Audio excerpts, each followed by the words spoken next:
रांझ नब तेरी सांसों पे थोड़ा सा वतन का भी हक था, ना देखे मुझे यूं मुड़ मुड़ के तेरा मेरा साथ यहीं तक था। ये तेरी जमी तेरे खून से ही तो सजती संवरती है रांझे, तेरे इश्क की मैं हकदार नहीं, तेरी हीर तो धरती है रांझे। होए तेरी मिट्टी में मिल जावा, गुल बन के मैं खिल जावा, इतनी सी है दिल की आरज़ू, तेरी नदियों में बह जावा, तेरे खेतों में लहरावा, इतनी सी है दिल की आरज़ू। ओके, धन्यवाद।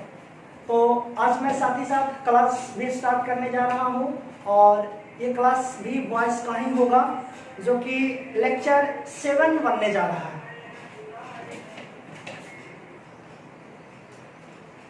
देखिएगा, आज का वॉइस जो क्लास होगा वॉइस का, इसमें हम लोग पढ़ेंगे इंट्रोगेटिव सेंटेंस में हु और हुम का यूज। तो यहाँ पे पहले हम लोग देखेंगे हु का यूज देखना है। तो हु का यूज किस फॉर्म में करते हैं, तो हमने लिखा हेडिंग बनाया who as subject. It means who जो आएगा ना, वो एक्टिव वॉइस की सेंटेंस में सब्जेक्ट के रूप में आएगा। तब इसका एक्टिव फॉर्म क्या होता है, इसका पैसिव फॉर्म क्या होता है, इसके लिए देखना है। तो चलिए, आप लोगों को याद होना चाहिए कि पहले जो हम लोग एक्टिव से पैसिव बनाते थे, तो उसमें क्या होता था कि एक्टिव वॉइस का जो ऑब्जेक्ट हुआ करता था, वो ऑब्जेक्ट पैसिव वॉइस का सब्जेक्ट बन जाया करता था, और एक्टिव वॉइस का जो सब्जेक्ट होता था, वो पैसिव वॉइस का ऑब्जेक्ट बन जाता था और वॉइस से जुड़ा हुआ होता था। लेकिन आज ध्यान दीजिएगा, आज हम लोग देख रहे हैं सब्जेक्ट के रूप में हमने हु का यूज किया है। सब्जेक्ट बताते रहने वाला नहीं है, सब्जेक्ट के रूप में क्या चीज का यूज किया है, हु का यूज किया है। तो जब ये सब्जेक्ट है हु, आज के क्लास में जब सब्जेक्ट है, तो इसका मतलब कि ये पैसिव वॉइस में क्या बन जाएगा, ऑब्जेक्ट बन जाएगा, और वो बॉडी से जुड़ा हुआ रहेगा। और लिखते कहाँ है, पैसिव वॉइस के सबसे अंत में।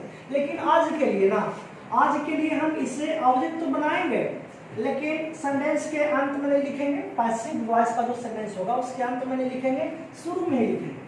और भी ध्यान देने वाली बात आपको याद होना चाहिए, जैसे कि सब्जेक्ट होता था आई, तो इसको हम लोग बदलते थे, ऑब्जेक्ट लोगों में ही बदल जाता था। जैसे कि बी था तो यहाँ पर ऑब्जेक्ट अस बन जाता था। उसी तरह से जो ये हु सब्जेक्ट है ना, इसका ऑब्जेक्ट हुम हो जाता है, और ऑब्जेक्ट पहले जुड़ता था क्या, जिससे प्रीपोजिशन बाई से जो जुड़ता था। तो आज उसी तरह से आज इसका ऑब्जेक्ट बनेगा हुम, और बाई से जुड़ेगा तो हो जाता क्या, बाई हुम। लेकिन आज बाई हुम अंत में नहीं लिखेंगे, वो शुरू में लिखा जाएगा। यानी कि क्या लिख रहे हैं, बाई हुम, प्लस। अब देखिएगा, हम इसको ना दो टेंस में लिए हैं, सिंपल प्रेजेंट और सिंपल पास्ट में लिए हैं। तो इसके लिए ऑक्सिलरी वर्ब का भी तो यूज करना है ना। तो ऑक्सिलरी वर्ब क्या आ जाएगा, वो and is or was where plus. अब ध्यान दीजिएगा, इसके बाद क्या लिखते थे, इसके बाद होता था कि एक्टिव वॉइस का जो ऑब्जेक्ट रहे ना, वो सब्जेक्ट बन करके आता था। तो चलिए लिखेंगे ऑब्जेक्ट एज सब्जेक्ट। इसके बाद क्या होता था कि एक्टिव वॉइस का जो मेन वर्ब रहे वो थर्ड फॉर्म लेकर के सब्जेक्ट के बाद आता था। इसके बाद क्या, बाई एजेंट लिख दे, नहीं लिखना है। क्यों नहीं लिखना है, क्योंकि यही पर वाला ना बाई एजेंट उठ करके आया और हमने बाई होम के रूप में लिखा। तो हम यहाँ पर यह कहेंगे हमारा सॉल्यूशन यही तक हो गया है बस। हाँ, लेकिन करेंगे क्या, क्वेश्चन मार्क आएगा। कैसे किया जाता है? अब देखिएगा एग्जाम्पल लिया जाता है। अच्छा एक बात और, यहाँ पे एक प्रश्न और उठता है कि सर इंट्रोगेटिव सेंटेंस हुआ करता था, तब तो शुरू में होता है कि इंट्रोगेटिव सेंटेंस में क्वेश्चन वर्ड आता है और क्वेश्चन वर्ड में टेंस के अनुसार डू या डज या डिड आता है। लेकिन यहाँ पे ध्यान दीजिएगा, डू डज डिड नहीं लिखे हैं। क्यों नहीं लिखे हैं? क्योंकि ये जो हु है ना, हु अपने आप में यहाँ पर सब्जेक्ट के रूप में काम कर रहा है। तब आप क्या जानते हैं सिंपल प्रेजेंट और सिंपल पास्ट में क्या पढ़े हैं? क्या कि सिंपल प्रेजेंट और सिंपल पास्ट में जब हम लोग सेंटेंस लिखते थे, स्ट्रक्चर लिखते थे, तो इसके सब्जेक्ट के बाद क्या डू डज डिड लिखते थे? नहीं, ऐसा नहीं करते थे। डायरेक्ट सब्जेक्ट के बाद क्या लिखते थे? वर्ब 1, वर्ब 5 और वर्ब 2 लिखते थे। तो उसी तरह से हु जो है अपने आप में ये क्वेश्चन वर्ड भी है और सब्जेक्ट भी है। तो सब्जेक्ट का हम यहाँ पे प्रायोरिटी देंगे और इसके बाद वर्ब 1, वर्ब 5 या वर्ब 2 का यूज करेंगे। डू डज डिड का प्रयोग करना नहीं है। यदि जो हम ऐसा सेंटेंस लिखते ना इस तरह से हु डिड फिर इसके बाद सब्जेक्ट वर्ब ऑब्जेक्ट का जिसका क्रम ही गड़बड़ हो जाता है, ऐसा हो ही नहीं सकता है। टू के बाद डू डज डिड आए नहीं होगा, इसलिए इसको लीव करते हैं। आते हैं एक्टिव का एग्जांपल और इसका पैसिव हम लोग बनाएंगे। तो लिखिए ये चीज हुआ एक्टिव वॉइस के लिए। लिखिए हमने हु हेल्प्स मी, ये चीज हुआ। अब इसको हम लोग पैसिव करेंगे। तो सबसे पहले देखना है कि हु के लिए हमने क्या लिखा, क्या जैसे शुरू किया, बाय होम से शुरू किया। चलिए कर लेते हैं बाय होम और फिर इसके बाद क्या है एंड इज आर बज। तो ये दोनों में से क्या आएगा? ये तो टेंस के अनुसार आएगा। तो एक्टिव वॉइस का टेंस देखिए क्या है, सिंपल प्रेजेंट है। तो सिंपल प्रेजेंट पे वो तय करेगा एम इज आर आएगा, ये तो फिक्स है। लेकिन अब है क्या चीज की एम इज आर में से क्या आएगा? तो एम इज आर में से आना निर्भर करेगा किसके ऊपर कि एक्टिव वॉइस का जो ऑब्जेक्ट था वो बन क्या रहा है, सब्जेक्ट बन रहा है। तो इस सब्जेक्ट के अनुसार ये तय होगा एम आएगा कि इज आएगा कि आर आएगा। तो देख लेते हैं इसमें से सब्जेक्ट कौन सा चीज बनने जा रहा है।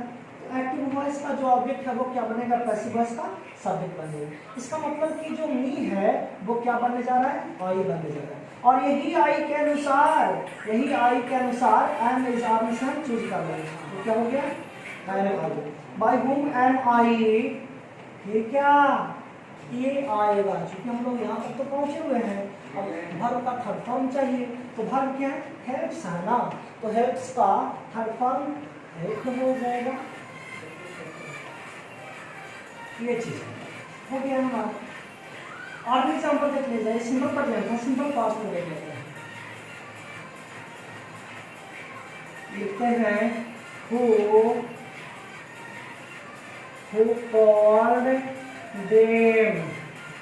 called them, इसका पैसिव कर लेंगे।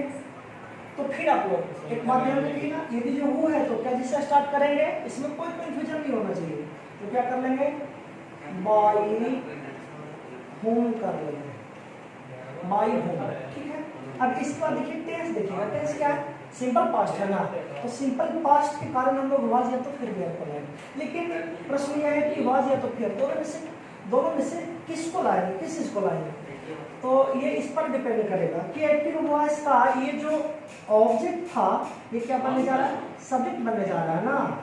दे आया, अब दे के अनुसार क्या आ जाएगा, वेयर कर लेंगे। और क्या हो गया, बाय होम वेयर दे। अब क्या चाहिए, एक्टिव वॉइस का जो मेन वर्ब है उसको हम लोग थर्ड फॉर्म में लिखेंगे। तो थर्ड फॉर्म क्या, कॉल्ड का कॉल्ड ही हो जाएगा। क्या बन गया, by whom were they called, ये हो गया। ये हुआ। अब इसी टाइप के सेंटेंस को एक और दूसरे तरीके से बनाते हैं, तो उसके लिए स्ट्रक्चर भी लिखा जाए। चलिए देखते हैं, एक और इसका स्ट्रक्चर होता है, एक और स्ट्रक्चर लिख सकते हैं आप इस तरह से कि जो ये हु है ना, हु क्या है, वो ही आएगा। प्लस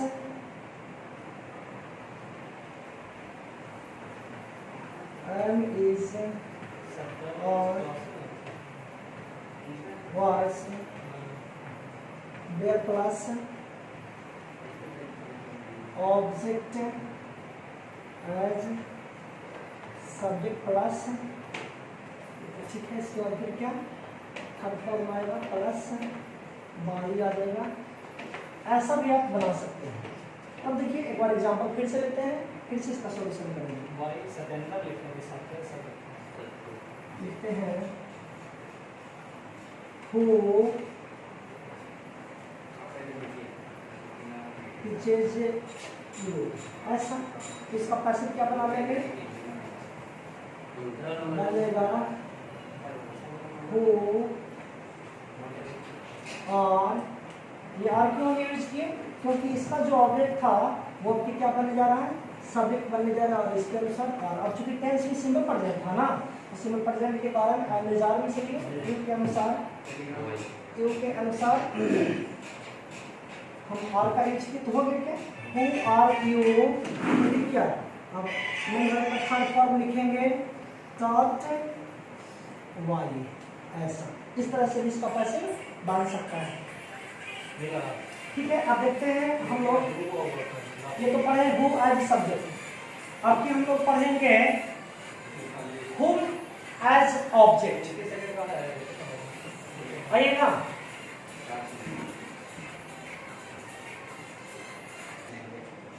अब देखिए हम लोग देख रहे हैं अब की सेंटेंस में यूज किया गया हुम एज सब्जेक्ट नहीं, हुम एज ऑब्जेक्ट लिखेंगे। क्या हम लोग अभी पढ़ रहे हैं हुम एज ऑब्जेक्ट। इनमें से सेंटेंस में हुम आएगा और वो हुम किस रूप में काम करेगा, ऑब्जेक्ट के रूप में काम करेगा।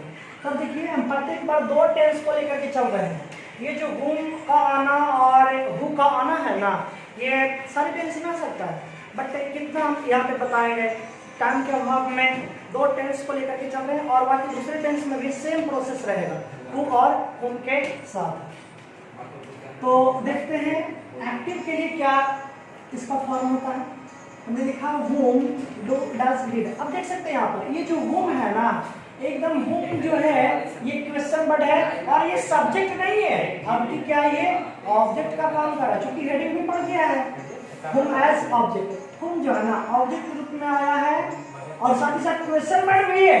तो क्वेश्चन वर्ड होने के कारण चूंकि ये सब्जेक्ट नहीं है, क्वेश्चन वर्ड है, तो क्वेश्चन वर्ड का प्रभाव का ज्यादा लेंगे। तो इसके अनुसार डू डज डिड आया है टेंस को शो करने के लिए। इसके बाद मालूम कि इंट्रोगेटिव सेंटेंस में क्वेश्चन वर्ड आता है, उसके बाद ऑक्सिलरी वर्ब आता है, उसके बाद सब्जेक्ट आता है, उसके बाद मेन वर्ब आता है। हमने भी वही किया है, ऑब्जेक्ट है प्लस क्वेश्चन वर्ड। अब जब हम इसको पैसिव कर रहे हैं तो सबसे प्रथम स्टेप का काम क्या होगा, आप क्या जानते थे पहले से कि एक्टिव वॉइस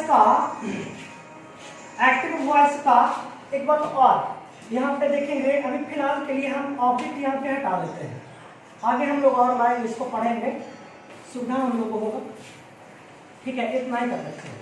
ये जान रहे थे कि एक्टिव वॉइस का जो ऑब्जेक्ट होता था ना, वो पैसिव वॉइस में क्या बन जाता था, सब्जेक्ट बन जाता था। जैसे कि एक्टिव वॉइस में ऑब्जेक्ट मी रहे तो वो सब्जेक्ट आई बन जाता था। एक्टिव वॉइस में ऑब्जेक्ट देम रहे तो पैसिव वॉइस में सब्जेक्ट दे बन जाता था।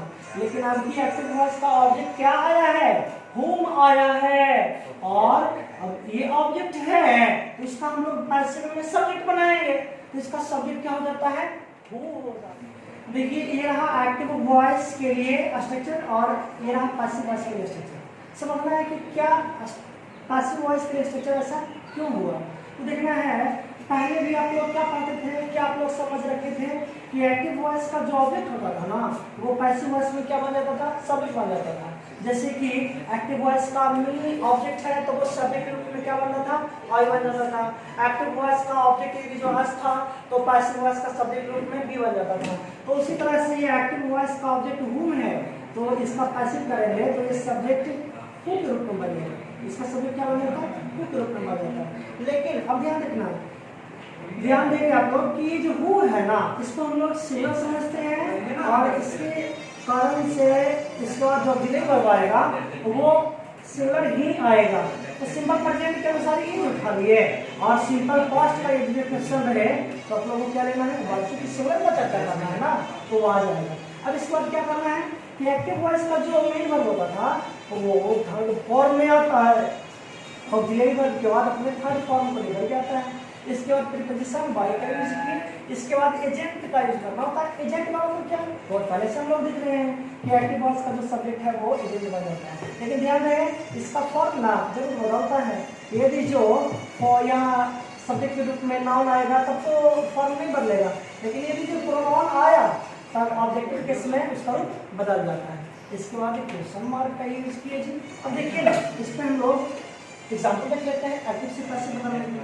एक्टिव के लिए हमने ले रखा होम डज सी लाइक, ऐसा नहीं तो इसको पैसिव करना है तो देखना है कि होम को हम लोग बदले क्या चीज में, होम में बदले हैं ये। अब वो सिंगल था ना और ये डज से पता चलता है सिंगल पर जाए तो इसके अनुसार क्या और जो है ये आ जाएगा।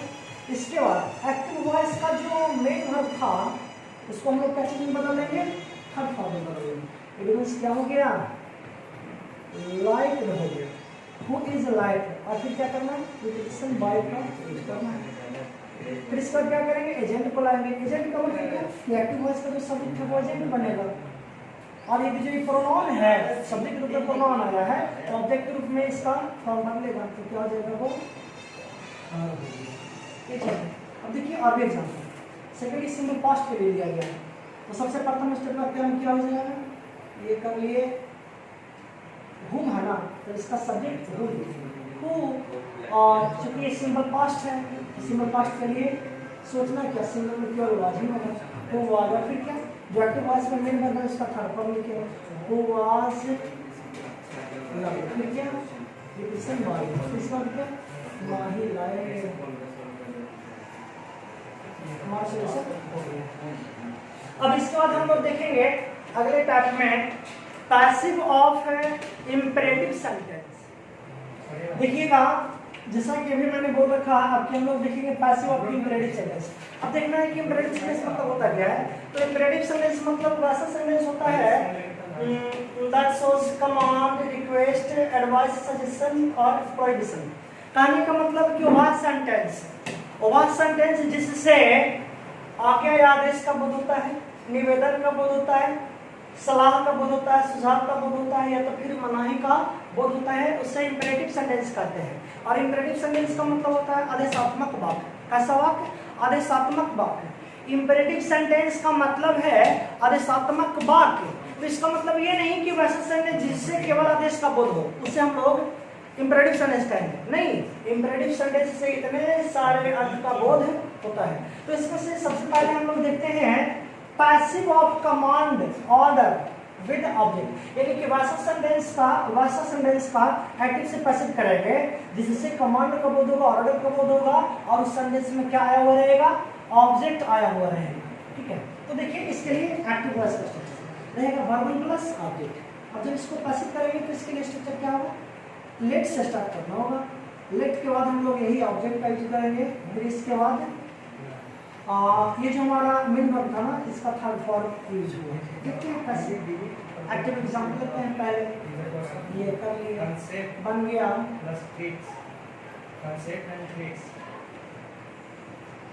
ओपन ऐसा ये कमांड है और इसमें ऑब्जेक्ट आ रहा है ना, देखिएगा ये जो है ऑब्जेक्ट के साथ एग्जांपल दिए जब पैसिव करेंगे तो क्या कर लेंगे, लेट से स्टार्ट करेंगे। लेट और फिर क्या, लेट के बाद क्या लिखना है, ऑब्जेक्ट लिखना है। तो ऑब्जेक्ट कहाँ था, वर्ब के बाद। देखते हैं वर्ब का डू है जो ऑब्जेक्ट है।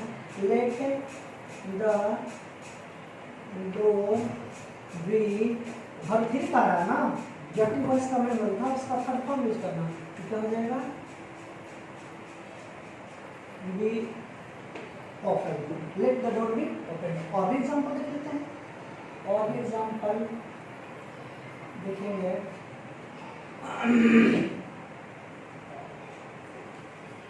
शट द डोर, तो फिर तो इसी टाइप का एग्जांपल लिखा हुआ है।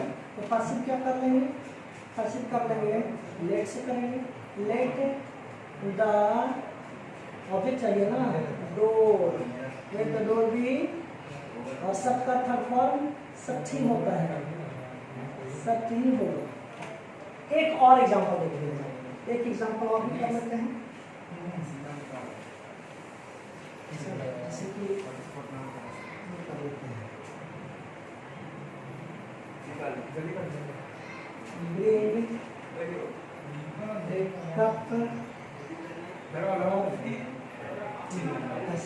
अब देखने लेते हैं पैसिव करना ना, तो पहले तो स्टार्ट करेंगे लेट से, फिर क्या ऑब्जेक्ट आएगा। तो ऑब्जेक्ट ध्यान दीजिएगा, यहाँ से आकर पूरा ऑब्जेक्ट है, तो क्या बन गया, let a cup of tea be drink का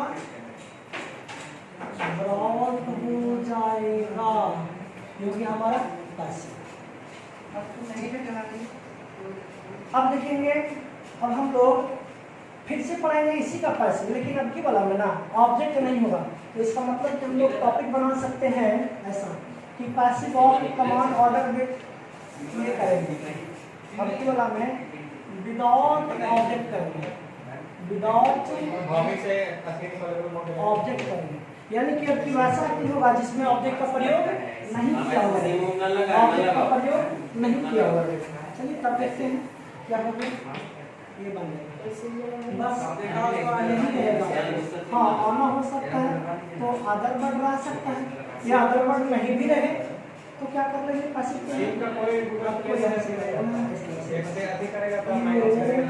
और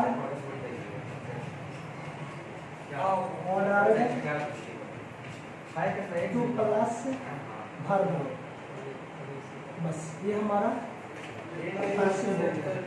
अच्छा अब देखना है कि हमको क्यों जरूरत पड़ गया यू आर ऑर्डर टू लिखने का।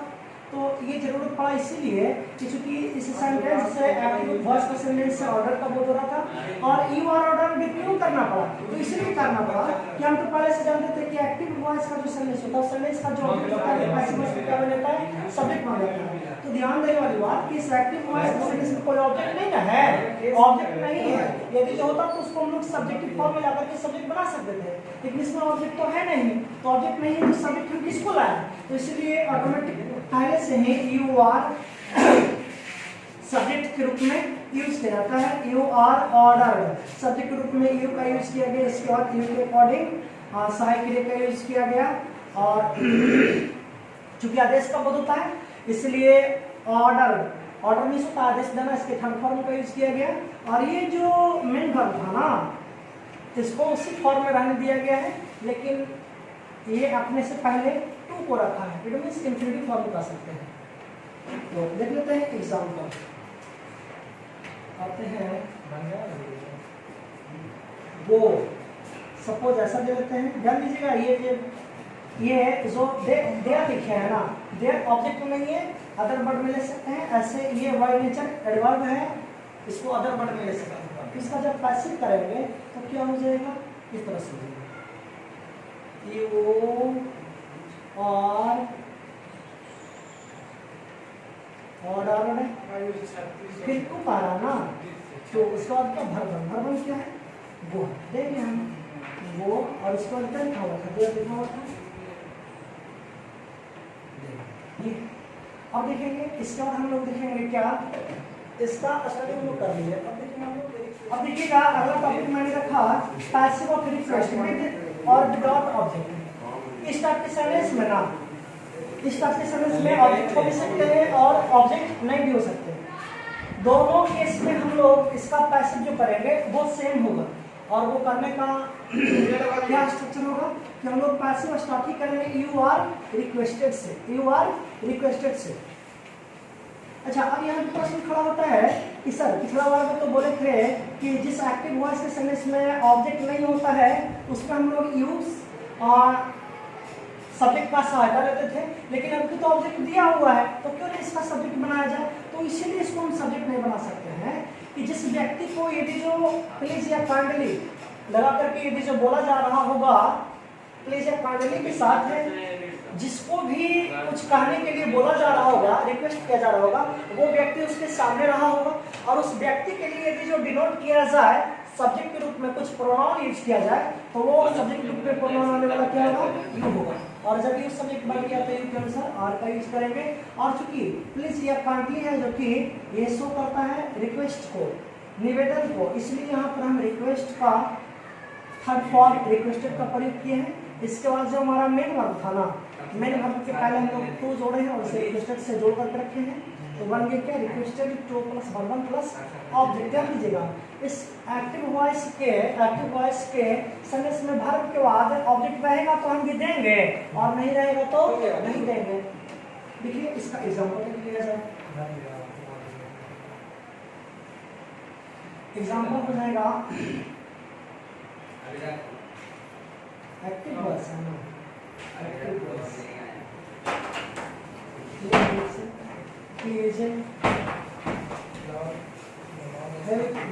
ऐसा पानी तो पैसिव के लिए क्या करना है, स्टार्ट ही करना है यू आर रिक्वेस्टेड। चलिए हो जाएगा यू आर रिक्वेस्टेड फिर क्या देना था, टू प्लस वर्बन है ना, टू दिए और वर्बन को ये जो हेल्प था वही हेल्प, और किसको मदद करने के बाद मी को मदद करने की। तो एक बार तो हम एग्जांपल जैसे कि ऑब्जेक्ट दिया हुआ था, ऑब्जेक्ट दिया हुआ था, अब कि विदाउट ऑब्जेक्ट वाला देख लेते हैं, जैसे देख लेते हैं प्लीज कम, ऐसा नहीं तो इसका पैसिव करेंगे तो पैसिव बन रहा है यू और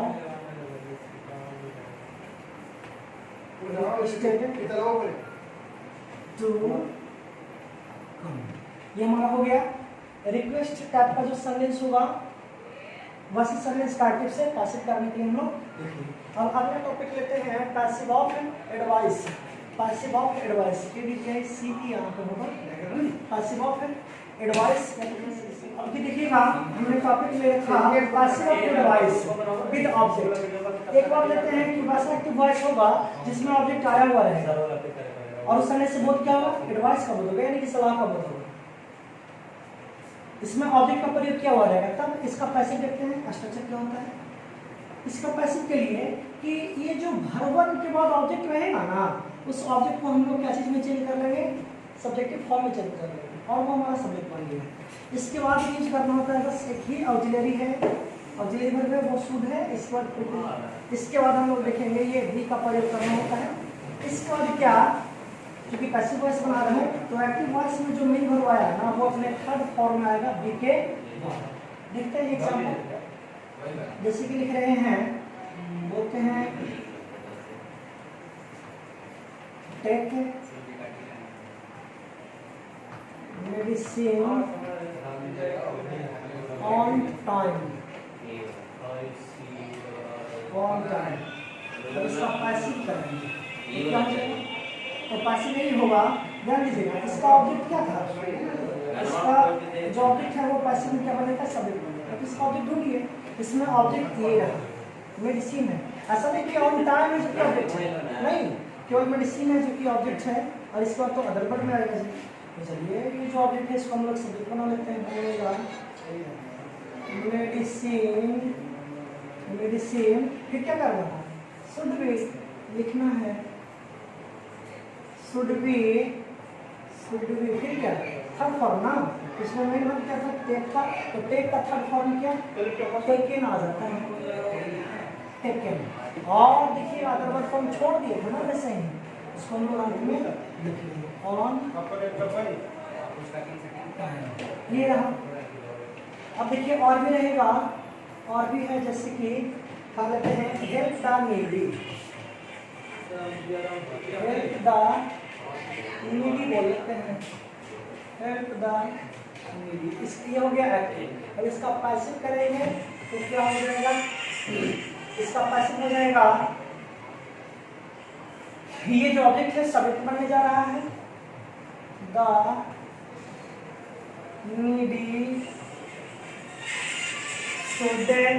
needy should B.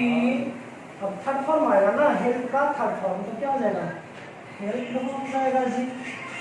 The needy should be help, ऐसा। अब देखते हैं अगला स्टेप हम लोग देखेंगे, अगला हम देखेंगे तो वो होगा passive object voice without object, यानी कि आपके वाला में ऑब्जेक्ट का प्रयोग नहीं किया हुआ होगा। देखिएगा जैसे कि मैंने टॉपिक कहा पैसिव ऑब्जेक्ट वॉइस लिखा, दैट इज विदाउट ऑब्जेक्ट। आपकी सेंटेंशियल वॉइस का बोध तो होगा लेकिन उस सेंटेंस में ऑब्जेक्ट का प्रयोग नहीं किया हुआ होगा।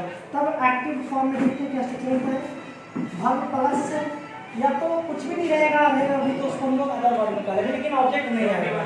पैसिव के लिए कर लेंगे, फिर वही बात देखिएगा यू आर एडवाइज करेंगे क्योंकि सलाह का बोल हो रहा है ना, तो यू आर एडवाइज आपको प्रयोग करना पड़ेगा। क्यों करना पड़ेगा? क्योंकि इसमें ऑब्जेक्ट है नहीं जिसको सब्जेक्ट बनाइएगा और वैसे भी मानना है कि आखिर हम किसी को कुछ कहने के लिए बोलेंगे, उस व्यक्ति को कुछ कहने के लिए कह सकते हैं जो कि मेरे सामने होगा, जो कि हमको सुनने वाला होगा, और जब हम उसको उस व्यक्ति के लिए कोई प्रोनाउन यूज करेंगे, सब्जेक्ट रूप में कुछ यूज करेंगे तो वो प्रोनाउन क्या होगा? नहीं होगा, इसलिए स्टार्टिंग किया जाता है यूज से, और इसके लिए ऑक्सिलरी वर्ब और का यूज किया जाता है। इसके लिए मेन वर्ब क्या हो जाता है? एडवाइज हो जाता है। और इसके बाद जो प्लस वर्बल आएगा, ये वर्बल कौन सा आएगा कि एक्टिव में जो वर्बल आया है ना वही वर्बल आएगा। इसके बाद अदर वर्ड दिया हुआ रहेगा तो आप भी दीजिए और नहीं दिया हुआ है तो नहीं दीजिए। देखते हैं एग्जांपल, जैसे कि दिया हुआ है get up in the morning. अब देखना है ये वर्बल है, ये ऑब्जेक्ट नहीं है, ये अदर वर्ड में आएगा। ये वर्बल है, ये ऑब्जेक्ट नहीं है, ये क्या अदर वर्ड में आएगा। ठीक है, अब देखिए इसको पैसिव करेंगे तो क्या कर लेना होगा? यू आर एडवाइज्ड तो प्लस वर्बल कर लेंगे ना, तो वर्बल क्या था? गेट अप दिया हुआ है, हमें लिखेंगे गेट अप कर देंगे। अब इसके बाद देखिए क्या है, अदर वर्ड दिया हुआ इन द मॉर्निंग किया हुआ है, in the morning in the. अब ये देखिएगा पैसिव हम लोग देख रहे हैं passive of provision with the object. अब की वैसा सेंटेंस होगा जिससे मनाही का बोध होगा और उस सेंटेंस में ऑब्जेक्ट का प्रयोग किया हुआ है। तो इसका एक्टिव स्ट्रक्चर देखते हैं और पैसिव देखते हैं। तो एक्टिव तो इस तरह से बन सकता है डोंट या तो फिर do not plus verbal plus object. जब पैसिव करेंगे उसके लिए स्ट्रक्चर लेट प्लस ऑब्जेक्ट, ये जो ऑब्जेक्ट रहेगा ना वही ऑब्जेक्ट को लाना है। ये जो ऑब्जेक्ट है वर्बल के बाद उसी ऑब्जेक्ट को लाना है। और हाँ ध्यान रहे इसका फॉर्म चेंज नहीं होगा, जिस फॉर्म में यहाँ पर रहेगा उसी फॉर्म में यहाँ पर रहेगा, क्योंकि लेट ये अपने आप में भर होते हैं और इसके बाद ऑब्जेक्टिव फॉर्म का ही यूज किया जाता है। इसके बाद नेगेटिव बनाना है तो नॉट लिखे हैं, नॉट बी, इसके बाद लिखते हैं बी, लिखते हैं प्लस। इसके बाद जो ये एक्टिव वॉइस में वर्ब था ना ये थर्ड फॉर्म में आता है। अब जब देखिएगा एग्जाम्पल लिखे हैं डोंट टच दिस डेकोरेशन, उदाहरण देना है डोंट का डोंट हो गया, टच ये वर्ब हो गया और ये दिस डेकोरेशन क्या हो गया है? दिस डेकोरेशन ऑब्जेक्ट है। तो पैसिव करेंगे तो क्या हो जाएगा? लेट से स्टार्ट कर लिए और लेट और क्या ऑब्जेक्ट लाना था ना, तो ऑब्जेक्ट क्या हो गया? दिस डेकोरेशन है जो ऑब्जेक्ट बन गया let this decoration, let this decoration, फिर क्या नॉट है ना, नॉट बी, फिर क्या थर्ड फॉर्म देना है। एक्टिव वॉइस में जो मेन वर्ब होगा उसको थर्ड फॉर्म यूज करना है। तो थर्ड फॉर्म क्या हो गया? टच द हो गया। अब और भी एक एग्जांपल देख लिया जाए, एक एग्जांपल और भी जैसे कि देखते हैं तो क्या देखते हैं डोंट प्लक द फ्लावर। अब जब पास ये तो एक्टिव है ना, एक्टिव है, और जब इसका पैसिव करेंगे तो हो जाएगा क्या? लेट, लेट ये ऑब्जेक्ट है जो सब्जेक्ट बन जाएगा let the flower, let the flower, फिर क्या नॉट, नॉट बी, ये जो मेन वर्ब था वो थर्ड फॉर्म में आएगा। तो नॉट बी क्या हो गया? प्लक हो गया। इस तरह से देख लिए कि मनाही वाला जो सेंटेंस होगा ऑब्जेक्ट के साथ इस तरह से हम लोग एक्टिव से पैसिव को बनाएंगे। अब इसके बाद देखेंगे बिना ऑब्जेक्ट वाला मनाही का ही सेंटेंस होगा लेकिन उसमें अभी ऑब्जेक्ट का प्रयोग नहीं किया हुआ रहेगा, उसका पैसिव हम लोग देखेंगे। देखिएगा अब इसके बाद हमने दिया topic passive operation without object. कहने का मतलब आपके एक्टिव वॉइस होगा ना उससे प्रोविजन का तो बोध होगा, इट मीन्स मनाही का बोध होगा, लेकिन उस समय इसमें ऑब्जेक्ट का प्रयोग नहीं किया हुआ होगा। तब हम लोग इसका पैसिव कैसे बनाएंगे? पैसिव इसका 3 तरीके से बनाया जा सकता है। वो क्या है, ध्यान दीजिएगा। पहले एक्टिव के लिए स्ट्रक्चर देखेंगे, डाउन है या तो फिर नॉट है, उसके बाद वर्ब बनाएगा और फिर इसका पैसिव करेंगे। तो पैसिव के लिए आप एक तो स्टार्ट कर लीजिए, you are prohibited from plus verb 4 बना सकते हैं। और भी तरीका है, बनेगा you are prevented from plus verb 4। इस वर्ब 4 कहां से आ रहा है? ये जो आपको एक्टिव में वर्ब मिला है ना, इसी को वर्ब 4 में चेंज कर लेना है। कैसे होना है? एक टाइप और बच गया क्या है, you are forbidden. You are forbidden, इसमें प्रीपोजिशन टू आता है, फॉरबिडन टू प्लस वर्ब, यानी कि जो एक्टिव है इसमें वर्ब दिया था वही वर्ब हम लोग यहाँ पे। तो देखते हैं इसका एग्जाम्पल, इसके एग्जाम्पल देख लिया जाए।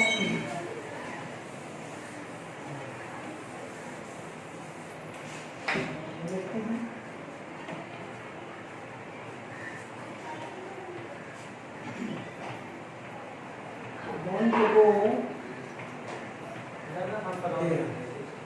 ये एक्टिव वॉइस हो गया, मतलब पैसिव कर लेते हैं। पैसिव के लिए यू से स्टार्ट करना है ना, देखिए यू फिर क्या, यू आर फिर क्या करना है, प्रोहिबिटेड लिख सकते हैं। यू आर राम कहानी सुनो रे राम कहानी, प्रोहिबिटेड फिर क्या लिखेंगे, from. You are prohibited from verb 4 है ना, इसका मतलब जो एक्टिव में दिया हुआ है उसका वर्ब 4 यूज करना। तो वो भी क्या हो जाएगा, गोइंग। और कहाँ गोइंग के बाद है, तो लिखे हुए हैं देयर, गोइंग देयर। और भी दूसरे तरीके से बना सकते हैं ना, चलिए खाली करके प्रिवेंटेड से बनाते हैं, फिर बन सकते हैं यू आर प्रिवेंटेड, क्या बन जाएगा, यू आर प्रिवेंटेड, फिर क्या, फ्रॉम, फिर क्या, फ्रॉम दे दिया ना, इसके बाद वर्ब 4 है। तो वर्ब 4 कहाँ से, ये जो हमारा वर्ब था उसी का वर्ब 4 हो जाएगा, गोइंग, गोइंग देयर। एक और बन सकता है, एक और क्या बनेगा, चलिए देख लेते हैं। एक और बन रहा है इस तरह से, बनेगा और you are forbidden to, फिर क्या, वो देना ना, वर्ब है इसलिए वो देंगे, forbidden to go, और इसके बाद क्या दिया हुआ था, दिया हुआ इस तरह से बना लिया कैसे। अब देखना है इसके बीच बीच में, यदि जो समझ में नहीं आए तो आप लोग वीडियो को पॉज करेंगे, उसका स्क्रीनशॉट लेकर के फिर से आराम से देख सकते हैं। लेकिन पॉज करेंगे तो स्क्रीनशॉट लेना क्यों, पॉज करेंगे आप लोग समझने का प्रयास करेंगे, और इसे सेव रखने के लिए स्क्रीनशॉट रखिए, कहीं भी जाइएगा, नेटवर्क रहे या नहीं रहे, स्क्रीनशॉट में आपका लिया हुआ रहेगा, तो आप अच्छे ढंग से इसको देख सकते हैं, पढ़ सकते हैं, समझ सकते हैं। आज तक के लिए इतना ही, और एक मेरा लास्ट वीडियो बनेगा वॉइस से रिलेटेड, जो कि वो कल होगा। आज तक इतना ही, थैंक्स।